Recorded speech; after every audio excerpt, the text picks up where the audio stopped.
এবার মামলা করতে যাচ্ছেন তৌহিদ আফ্রিদির শালিকা রামিসা। তৌহিদ আফ্রিদির বিয়ে নিয়ে তুলকালাম কাণ্ড। এবার মামলা করতে যাচ্ছেন আফ্রিদির শালিকা রাইসা। সামাজিক যোগাযোগ মাধ্যমে বুধবার 13 নভেম্বর বেশ কিছু ছবি ছড়িয়ে পড়েছে তৌহিদ ও দিন আফ্রিদি, যেখানে বরের সাজে দেখা গিয়েছে আফ্রিদিকে। অনেকে ধারণা করেছেন বিয়ে করেছেন তৌহিদ আফ্রিদি ও রাইসা।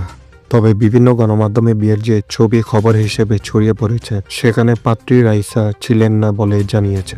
এইদিকে ছড়িয়ে পড়া বিভ্রান্তকর তথ্যে বেশ ঝামেলার সম্মুখীন হয়েছে আফ্রিদির পরিবার। এই বিষয়ে দেশের একটি গণমাধ্যমকে রাইসা বলেন, তিনি ও রামিসা দুজনেই যমজ বোন। গত বছর তার বিয়ে হয়েছে। আফ্রিদির সঙ্গে বিয়ে হয়েছে তার বোন রিসার। একটি টিকটক অ্যাকাউন্ট থেকে আফ্রিদির বিয়ের বেশ কিছু চিত্র ধারণ করা হয়। বিভিন্ন গণমাধ্যমে রাইসাকে টিকটকের স্টার হিসেবে পরিচিত করা হয় এবং আরও জানানো হয় দীর্ঘদিনের প্রেমের পর তাদের বিয়ে হয়েছে, যেটা পুরোপুরি মিথ্যে। তার জন্য বুলিংয়ের শিকার হতে হয়েছে রাইসাকে। রাইসা বলেন, রাইসা ও তার বোন কেউই টিকটকার স্টার না।